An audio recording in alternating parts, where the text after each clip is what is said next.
Hi commandos. ఇప్పుడు శ్రీకాకుళం చూద్దామండి. Total వచ్చి 7390 క్యాండిడేట్స్ ఈవెంట్స్కి సెలెక్ట్ అయ్యారనమాట. సెలెక్ట్ అయిన వాళ్ళు ఫిజికల్ ఈవెంట్స్కి సెలెక్ట్ అయిన వాళ్ళు ఇందులో మెన్ వచ్చి 6215, ఉమెన్ వచ్చి 1175. ఇందులో క్వాలిఫై అయిన వాళ్ళు వచ్చి 2650 మెన్, 300 ఉమెన్. ఈ ఫిగర్స్ అన్నీ అప్రాక్సిమేట్ ఒక 10 to 20 ఇటు అటు ప్లస్ ఆర్ మైనస్ అవ్వచ్చు. శ్రీకాకుళంలో పోస్టులు వచ్చి 100. దీంట్లో ఆఫ్టర్ రిజర్వేషన్ 70 to 75 పోస్ట్స్ అవ్వచ్చు. ఆఫ్టర్ రిజర్వేషన్ అంటే హోంగార్డ్స్, సిపిపి, సిడిఐ, తర్వాత వచ్చి ఎంఎస్పి, ఎన్సిసి వీళ్ళంతా ఉంటారు కదా, వీళ్ళందరినీ తీసేస్తే 70 to 75 పోస్ట్స్ ఉంటాయి. 25 పోస్ట్లో మనకి మెన్కి 2/3 పోస్ట్స్ వస్తాయి కదా, ఉమెన్కి 1/3 పోస్ట్స్ వస్తాయి. వీటిలో చెక్ చేస్తే మెన్కి వచ్చి 50 to 55 ఈచ్ పోస్ట్కి. ఒక పోస్ట్కి 50 నుంచి 55 మంది కాంపిటీషన్ వస్తారు.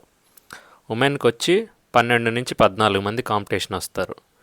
మీరు శ్రీకాకుళం, విజయనగరం వాళ్ళు ఎక్కువ కాంపిటీషన్ ఉన్నారని బాధపడకండి.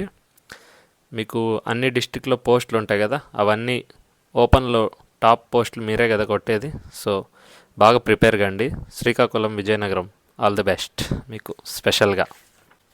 ఇప్పుడు విజయనగరం చూద్దాం. ఇక్కడ మెన్ వచ్చి 5687 మెంబర్స్ అటెండ్ అయితే 4000 మెంబర్స్ క్వాలిఫై అయ్యారు. ఉమెన్ వచ్చి ఆల్మోస్ట్ 1150 మెంబర్స్ అటెండ్ అయితే 530 మెంబర్స్ క్వాలిఫై అయ్యారు. విజయనగరంలో టోటల్ పోస్ట్స్ 134. ఆఫ్టర్ రిజర్వేషన్ అది చెప్పా కదా ఇంతకుముందు, హోంగార్డ్స్, సిపిపి, ఎంఎస్పి, ఎన్సిసి ఇవన్నీ తీసేస్తే మనకి ఆల్మోస్ట్ అప్రాక్సిమేట్గా 100 వస్తాయి. ఎగ్జాక్ట్ కాదు, అప్రాక్సిమేట్గా చెప్తున్నా. ఈచ్ పోస్ట్కి చూసుకుంటే మెన్ వచ్చి ఒక పోస్ట్కి 52 నుంచి 55 మంది కాంపిటీషన్ ఉండొచ్చు. ఉమెన్కి వచ్చి 15 నుంచి 17 వరకు కాంపిటీషన్ ఉండొచ్చు.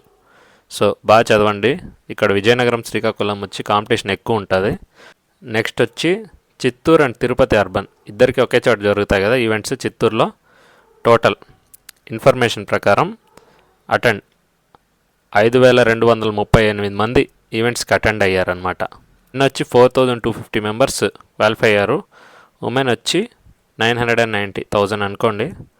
టోటల్ క్వాలిఫైడ్ వచ్చి 1683 మెంబర్స్ క్వాలిఫై అయ్యారు టోటల్ ఈవెంట్స్.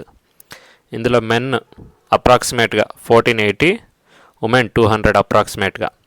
టోటల్ పోస్ట్స్ వచ్చి 350 అనమాట. 350 పోస్టులు ఉన్నాయి టోటల్ తిరుపతికి, చిత్తూరుకి కలిపి. ఆఫ్టర్ రిజర్వేషన్ మనకి 200 పోస్ట్స్ రావచ్చు అప్రాక్సిమేట్గా. అంటే ఇవి తీసేసినాక, ఎంఎస్పి, హోంగార్డ్స్ ఇవన్నీ తీసేసినాక లెక్కేస్తే మెన్కి వచ్చి ఒక పోస్ట్కి 11 నుంచి 13 వరకు కాంపిటీషన్ ఉండొచ్చు. ఉమెన్కి వచ్చి అప్రాక్సిమేట్గా 3 నుంచి 5 వరకు కాంపిటీషన్ ఉండొచ్చు. చిత్తూరు అండ్ తిరుపతి క్యాండిడేట్స్ కొంచెం బాగా చదవండి, కాంపిటీషన్ తక్కువ ఉంటుంది. ఎక్కువ పోస్టులు ఉన్నాయి కాబట్టి బాగా చదువుకుంటే ఈజీగా పోస్ట్ సాధించవచ్చు. All the best. ఇంపార్టెంట్, బాగా చదువుకోండి, మెయిన్స్ బాగా రాయండి. All the best.